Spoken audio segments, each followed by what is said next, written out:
Hello, this is Rashidul Islam. I have obtained my PhD from the University of British Columbia, Vancouver, Canada. In this talk, I will primarily focus on my PhD research, where I studied the regulatory mechanisms in lymphoid leukemias by integrative epigenomics. Conrad Waddington proposed the classical epigenetic landscape, where a rolling ball has the potential to choose different paths during its downhill journey. This model is perfectly reflected during the hematopoietic development. From hematopoietic stem cell pool, cells can choose different paths to develop into different subsets of hematopoietic cells. In this talk, I will primarily focus on the lymphoid arm that consists of T, B, or NK cells. This maturation process is continuous and often has multiple stages. During this developmental process, at each stage, there is a change in chromatin as well as in the transcriptional landscape. So, this developmental process is often blocked at many different stages that leads to different malignancies such as T and B cell leukemias. In my PhD research, I have studied one T cell leukemia, which is T cell acute lymphoblastic leukemia, and one B cell leukemia, which is chronic lymphocytic leukemia or CLL. TLL is predominant in the children and accounts for 15% of the childhood ALL cases, whereas CLL is the disease of older population that accounts for 30% of adult leukemias in the Western countries. These two diseases have some similarities, such as it has the most frequent mutation at the Notch1 gene. So in TLL, around 60% of the cases have Notch1 mutation, whereas in CLL, Notch is mutated in 12% of the cases. Another similarity between these two diseases is that the more aggressive subtype is characterized by the block of maturation at the earlier stages of cellular development. For example, in TLL, ETP-TLL, early thymic progenitor TLLs are more aggressive, accounting for 15% of the TLL cases, whereas the IgHB subtypes, the unmutated subtype, which is originating from the earlier stages of B cell maturation and accounting for 40% of the cases. In the TLL project, we studied the changes in chromatin landscape as well as transcriptional changes in the context of activated Notch signaling pathway. Notch signaling is an evolutionary conserved developmental pathway. Notch is a transmembrane receptor. It communicates with the neighboring cells.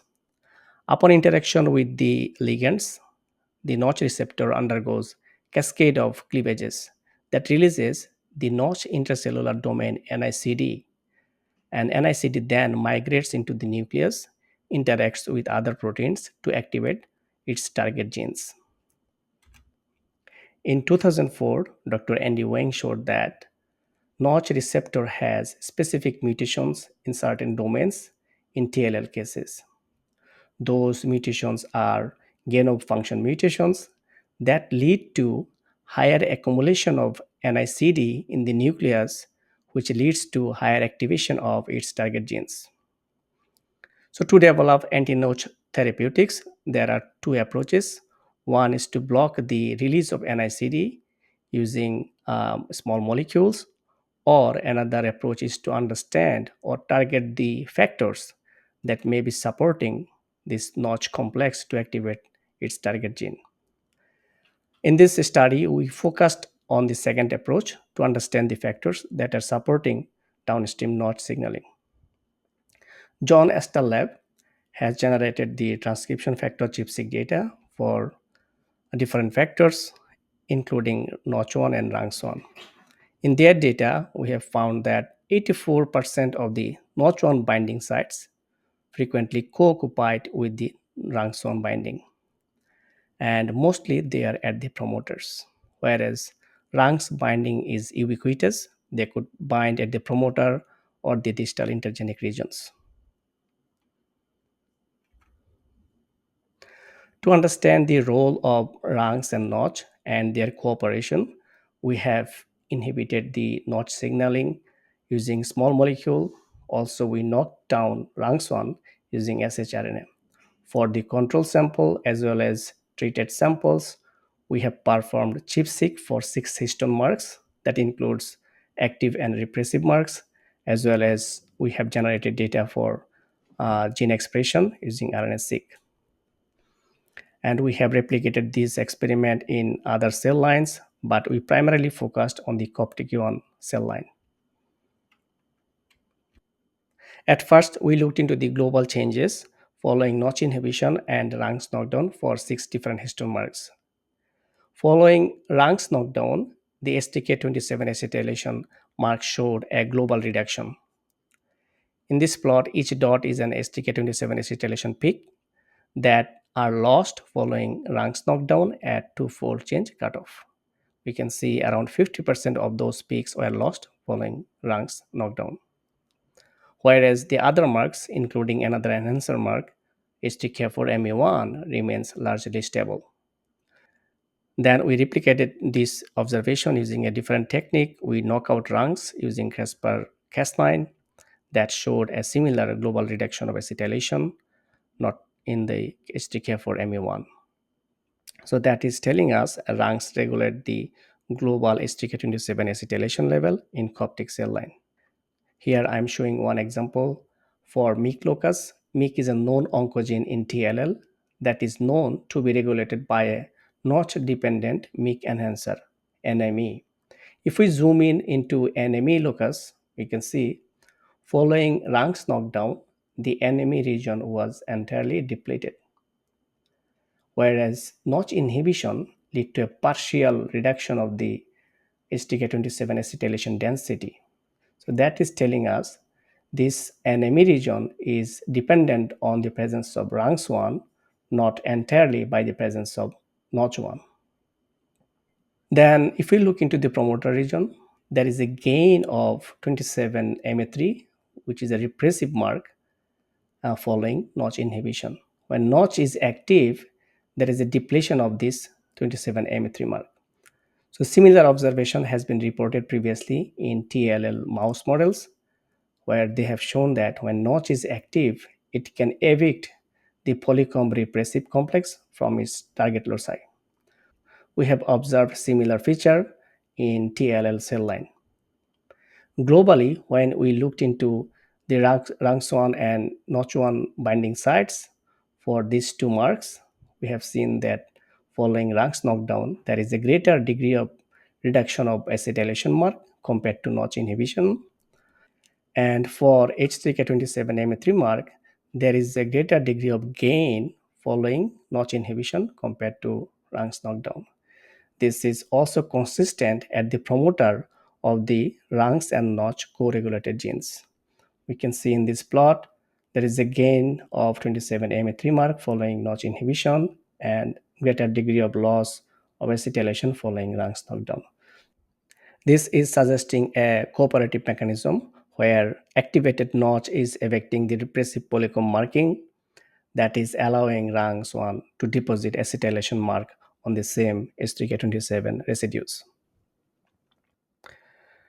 Now we have understood how RANKS is supporting notch signaling through depositing H3K27 acetylation mark.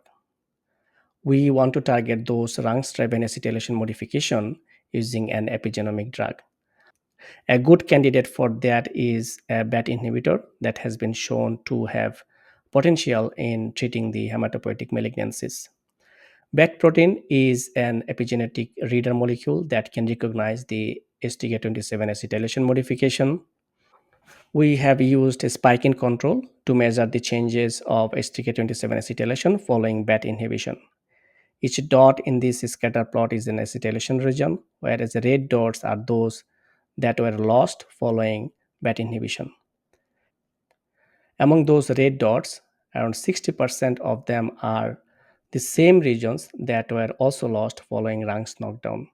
that is telling us that the RANKS driven enhancers can be targeted by a BET inhibitor. In this scatter plot, I am showing the genes that are downregulated following BET inhibition. Some of those genes include the known RANKS and Notch target genes. For example, IL-4 is a known Notch target genes that were lost following BET treatment. Also, the enhancer of IL-4 were disrupted following BET treatment as well as RANKS knockdown. Here, we have shown the mechanism for a potential therapeutic that can be used to target the RANKS-driven enhancers as well as to block the Notch signaling pathway in TLL cell lines. During last 10 years or so, most of the studies tried to understand the DNA methylation change in CLL as well as in B cell subtypes. In this study, we focused to understand the histone modification landscape in CLL compared to B cells, as well as we wanted to understand the crosstalk between different layers of epigenetic modification. To understand the epigenetic landscape in CLL, we have collected data from major B cell subsets.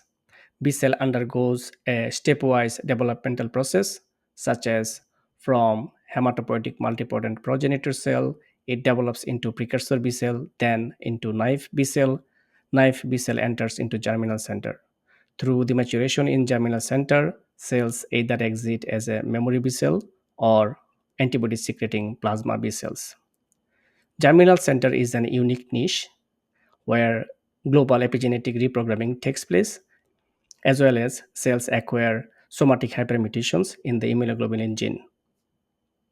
So, the presence of somatic hypermutations in the IgHB gene is used to group CLL samples into MCLL or UCLL. MCLL contains mutated IgHB gene, and that is thought to arise from the cells that experienced germinal center maturation. On the other hand, UCLL has the unmutated IgHB gene. UCLL shows poor prognosis compared to MCLL. To study those cellular subtypes, we have collected 50 reference epigenomes from SARC network as well as from Blueprint. We have collected whole genome bisulfite data, RNA-seq data, and 6 histone modification marks. And then we uniformly processed those data for downstream analysis. In some analysis, we have grouped the cells based on the germinal center maturation, such as pre-GC and post-GC. To analyze such big amount of data, we have developed two bioinformatics pipeline.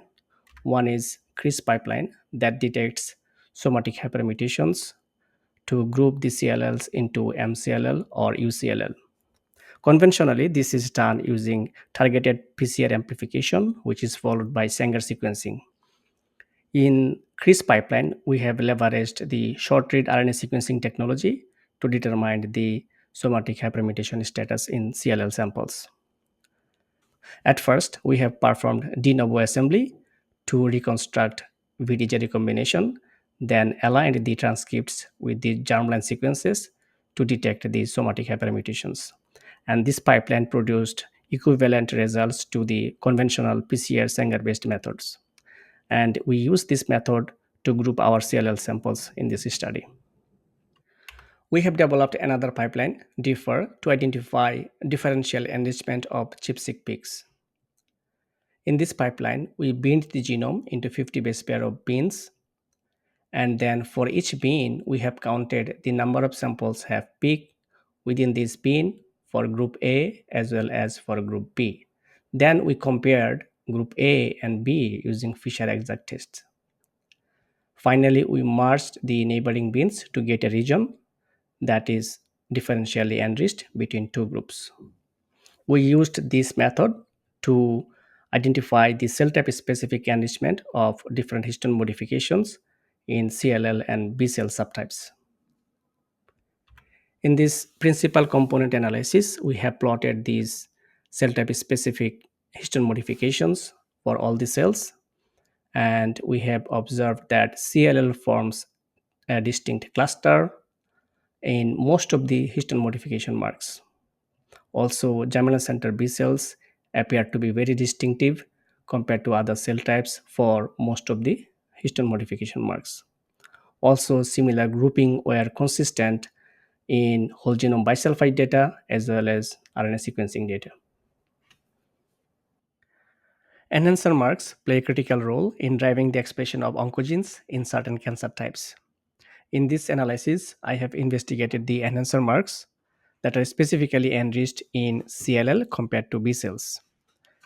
We have identified 2,730 active enhancers marked by acetylation, and in the heat map, I'm showing the enrichment of acetylation mark in CLL compared to B cells. For the same set of enhancers, I have also plotted Ca4-Me1 mark, and in CLL, those regions were marked by Ca4-Me1. But those regions were also marked in B cell subtypes. So this is telling us those enhancers that are activated in CLL were poised during B cell development with the marking of Ca4-Me1 but no acetylation mark. Then we looked into the DNA methylation profile at those enhancers.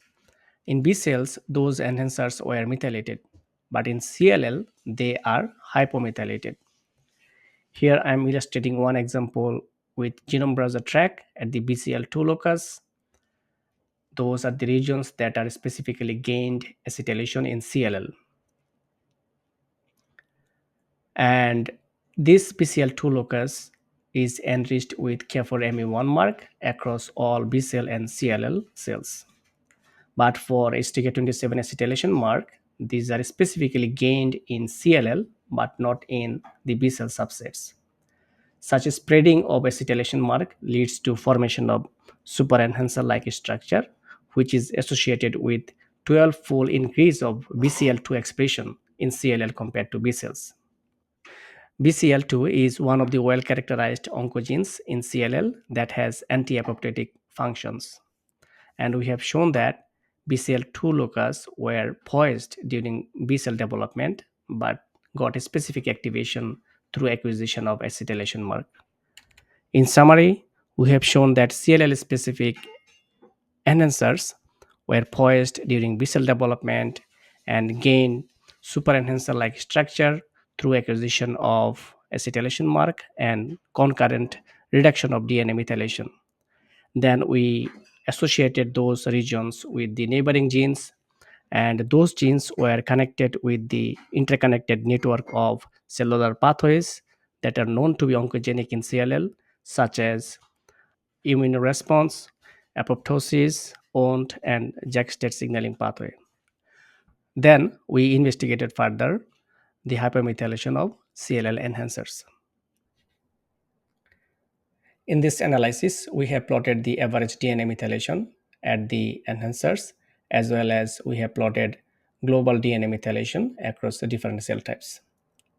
During B cell maturations, there is a progressive and gradual demethylation, and in the MCLL, which is originating from the more mature B cell subsets, has lowest degree of methylation compared to rest of the cell types.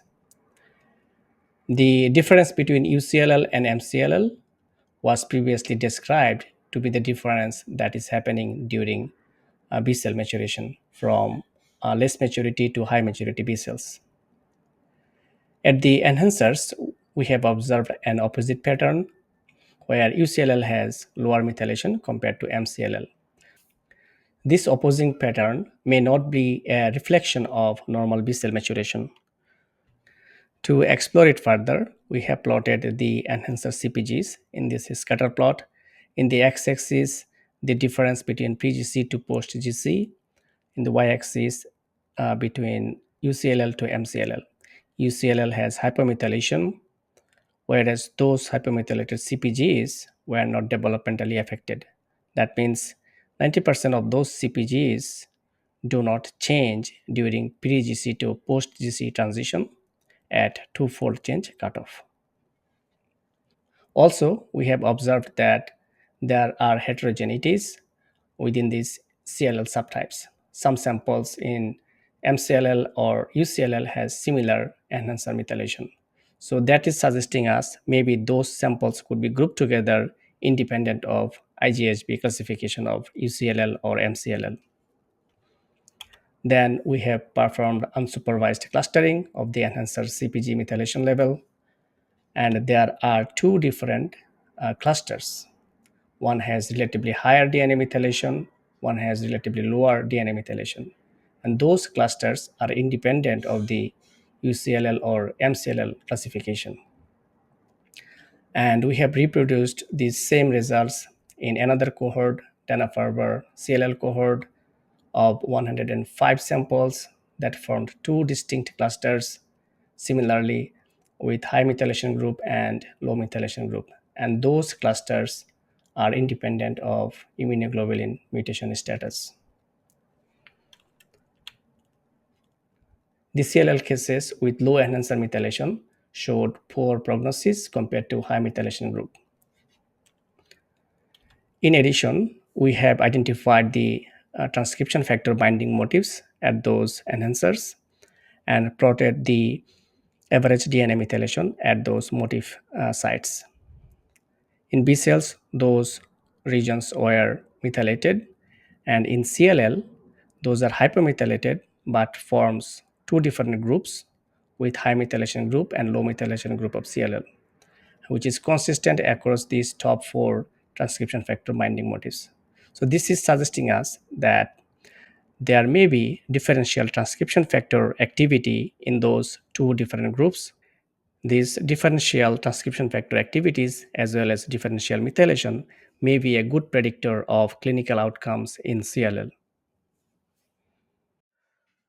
Global hypermethylation in CLL is a defining feature.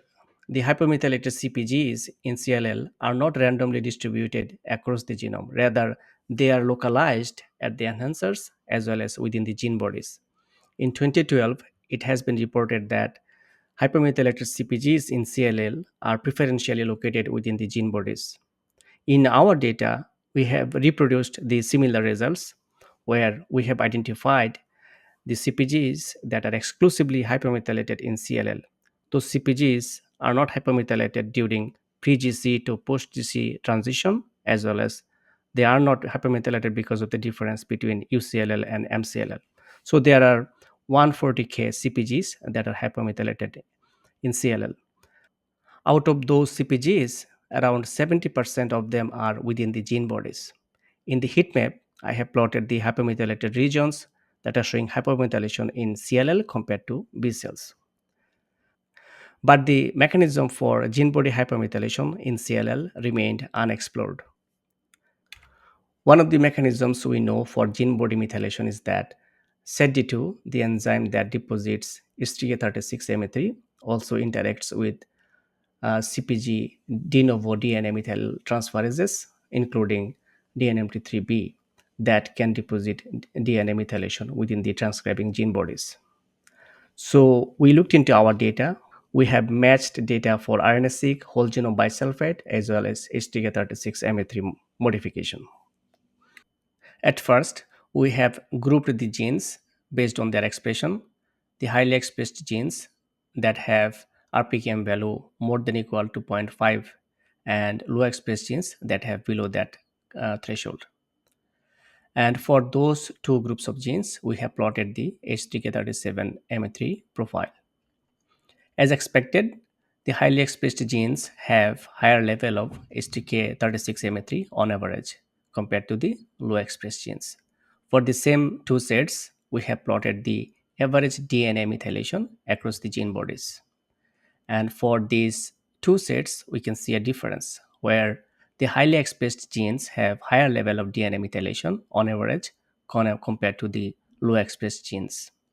There is a 15% difference between highly and low expressed genes for DNA methylation.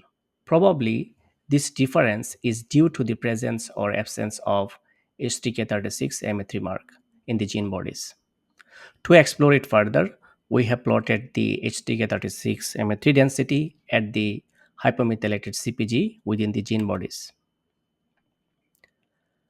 We have seen that these hypermethylated CpGs have a lower level of HTK36MA3 compared to the randomly selected CpGs that are selected from the same set of genes. So there is an opposing pattern of lower 36Ma3 at the hypomethylated CpGs, whereas random CpGs has higher 36Ma3. This is true for both the CLL subtypes, whereas in the B cells, we do not see such opposing direction between the randomly selected CpGs and CLL specific hypomethylated CpGs. To illustrate this, here I am showing an example of genome browser track at the GGA3 gene locus. This region is hypomethylated in CLL, and within this window we can see there is a loss of HTK36Ma3. We named it focal loss of 36Ma3, and this is specific to CLL, whereas in B cells this region is occupied by H3K36Ma3. And it is important to note that this gene is expressed across all the cell types, whereas CLL has higher expression of this gene, but it has reduction in 36Ma3 at certain locations. And for the same window, we have also plotted the whole genome bisulfite sequencing data. And in CLL, there is a reduction of DNA methylation within this window, whereas B cell subtypes are methylated. So this is suggesting us the correlation between the 36Ma3 and DNA methylation. With the loss of 36Ma3, there is a loss of DNA methylation, and which is supporting what is already known with the mechanism that SETD2 is recruiting the de novo methyltransferase for DNA methylation along with 36Ma3 modification. Here we are proposing a model where the B cells have the expected distribution of HTK36Ma3 as well as they are methylated at the transcribing genes. In CLL, there is a focal reduction in certain locations within the gene body, which is associated with the hypomethylation patterns in CLL genome. We have observed another pattern that those focal loss of 36Ma3 is enriched at the low CpG density regions. We have plotted here hypermethylated CpGs have lower CpG density compared to the hypermethylated regions. But we do not understand the mechanism of the focal loss of 36Ma3 at the low CpG density regions, or what is the sequence of events that are disrupted which is leading to the focal loss of 36Ma3 modification as well as reducing the DNA methylation within the gene bodies. Further experiments are needed to validate those findings and to explore the mechanisms. There are two major ways of classifying CLL samples for their prognostic relevance, and one way is based on IGHV mutations, another way is using the notch mutation, whereas notch mutated subtypes is more aggressive compared to the unmutated CLL cases. And previous studies has reported the DNA methylation changes between these two types of classification. And here we are interested to investigate the histone modification changes that takes place between these two subtypes. What we have found, the repressive mark shows greater degree of differences between UCLL and MCLL as well as notch mutated subtypes. And the more aggressive subtype such as UCLL and DELCT mutated have the lower level of HTK27MA3 compared to less aggressive subtype. Here in this heat map, I have plotted the H3K27MA3 densities for both the subtypes, UCLL versus MCLL, as well as DELCT versus non-DELCT. Then we have looked into the neighboring genes that are associated with those dynamic changes of 27MA3 between these two groups. We identified certain genes that are prognostically relevant and they have dynamic enrichment between these two subtypes, which is leading to a higher expression or lower expression in those two major subtypes. I will not further elaborate on this analysis. Rather, I want to focus on some of my other works that I have done besides my PhD research. During my PhD, I was collaborating with Dr. Wang in several projects. One of the publications is that we investigated the subtypes of follicular lymphoma using single cell technologies. In another project, I was collaborating with a group of Bangladeshi scientists for assembly and variant calling of a year-round jackfruit tree. So this was published in 2022. And during the COVID pandemic, I started to explore the viral sequencing data. In the beginning of the pandemic, I have published the pipeline to assemble and characterizing the variants of viruses from metagenomic data. This benchmarking was published in September 2021. At the same time, I was working on developing another pipeline, Virus Taxo, that assigns taxonomy from virus sequences. It turns out that classifying virus taxonomy based on the sequences is extremely challenging, especially it is true for viral genomes. We used a method using camera enrichment that shows better prediction compared to other machine learning methods. And this pipeline is currently available on our GitHub page. At the end, I want to acknowledge the members of Hearst Lab. Chi performed all the validation experiment in the wet lab. Jonathan and Misha helped me with the ChIP-seq and RNA-seq data analysis. Catherine from Andy's lab developed and designed the experiments and developed the experimental models. Also, I would like to thank BCA Lymphoma Group as well as my committee members. My PhD research was funded by SARC Network, UBC Bioinformatics Program, Terry Fox Research Institute, as well as from the University of British Columbia. Thank you for your time to listen my talk.